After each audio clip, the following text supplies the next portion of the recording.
Hey everyone, welcome to my very first blog. আমি Raisa. Finally অনেক দিন ভাবার পর আজকে আমিও ব্লগ বানিয়ে ফেললাম। এমনিতে আমার বাড়ি হাওড়া, কিন্তু আমার চাকরির সূত্রে আমি এখন পুনেতে থাকি। সো আমার এই চ্যানেলে তোমরা আমার পুনের লাইফ, এখানে থাকার এক্সপিরিয়েন্স আর আমার ছোট ছোট গল্প দেখতে এবং শুনতে পারবে।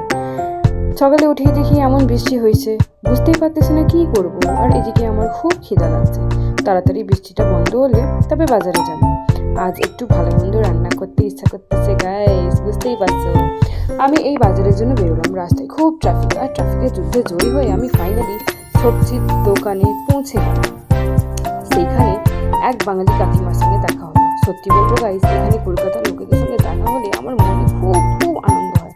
তবে প্রথম দেখাতেই কাকিমা নিজের বাড়ি আমার ডাকতেছে, যেহেতু আমি এখানকার বেশি কিছু জানি না। বাজার নিয়ে বাড়ি আসলাম। বাড়ি আসার অবস্থাতে দেখি পুরো আগাছলা। তারপর বাড়ির অবস্থা ওইরকম ছাইটা আমি রান্নাঘরে চলে গেলাম।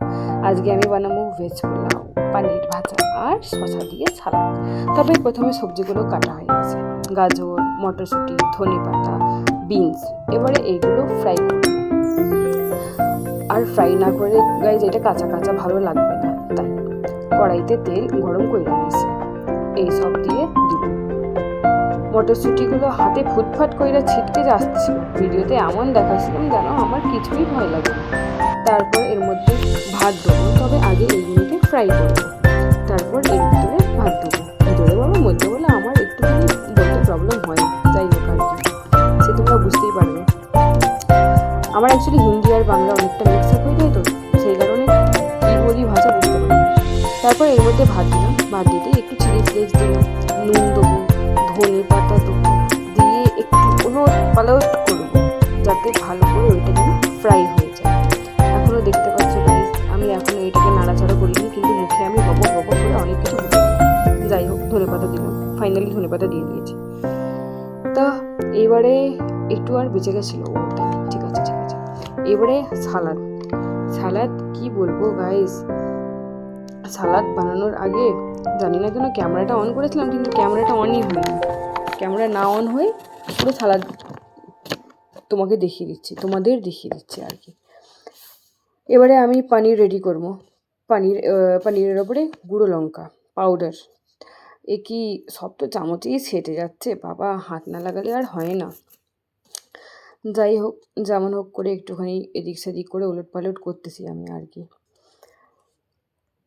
এরপরে কী দেবো গাইজ যেন, এরপরে নুন দেবো, হালকা করে নুন দেবো। তবে আলাদা আলাদা চামচ রেখেছিলাম, কিন্তু চামচ আর সেই সুযোগে পাওয়া যায়নি। তবে সেই নুন দিলাম। নুন দিয়ে একটুখানি মানে ওইটাকে মিক্স করতেছি আর কি, যেন ভালোভাবে ফ্রাই করার টাইমে আর কি অসুবিধা না হোক। তারপরে ওর ওপরে কালো মরিচ দিলাম, কালো মরিচ পাউডার আর কি। কালো মরিচ পাউডার দিয়ে ওইটাকে ভালোভাবে মিক্স করতে হবে, যেন কোনো দিকটা বাদ না যাক, যাতে ফ্রাই আর একটু ভালো করে হোক। তারপরে একটু ঢং করে আমি ধনে পাতা দিয়ে দিলাম, যেহেতু দেওয়া উচিত ছিল কি ছিল না জানি না, তাও দিয়ে দিলাম, অসুবিধা নেই। এইবারে গরম তেল করেছি, ওই গরম তেলে একটা পনির ফ্রাই করব। ফ্রাইটা যেন ভালোভাবে হোক, কাঁচা কাঁচা না লাগুক। কাঁচা কাঁচা লাগলে ওইটা আর ভালো লাগবে না, টেস্ট আসবে না আর কি। তা এইবারে এই পনিরের সাইজটা খুব বড় হয়ে গেছে, বুঝতে পারছি। নতুন শেফ তো গাইস, তাই এবারে এইগুলোকে ওলট পালট করবো, একটু ফ্রাই করব ভালো করে। এবারে ওলট পালট করার পরে এক এক করে ওইখান থেকে বের করব। আমি আগেই অলরেডি পনির বের করে নিয়েছিলাম, তোমাদের দেখাতেই ভুলে গেছিলাম। তাই আবার থেকে একটু ঢং করে যাই হোক করে একটুখানি আবার পনিরগুলোকে আবার কড়াইতে দিয়ে তারপরে আবার ওইগুলোকে বের করছি আর কি। তৃতীয় নম্বরটা বের হবে গাইস, দেখো কিভাবে বের হবে, যেন পড়ে যাচ্ছে। আমার হাত আর নড়ে না, একটা এই ছোটো চামচ, একটা হাত থেকে ভিডিও করতেছি গাইস, আর একটা হাত থেকে ওরকমভাবে পনির বের করছে, এই উল্টে গেল। যাই হোক, এবারে এর ওপরে একটু দেবো ধনে পাতা তো একটু ভালো লাগে আর কি। ইয়াস, গুড। খুব টেস্টি রান্না করেছিলাম গাইস। এইবারে তোমরা আমার ফাইনাল লুক দেখবা, খাবারের ফাইনাল লুক দেখবা, আমার না দেখলেই চলবে। এই যে কি টেস্টি বাবা রে, আমার তো কি স্বাদ লাগছে। এইভাবে তোমরাও সানডের দিন লাঞ্চে এইসব খেতে পারো। কমেন্ট করে জানাও গাইস কেমন হয়েছে।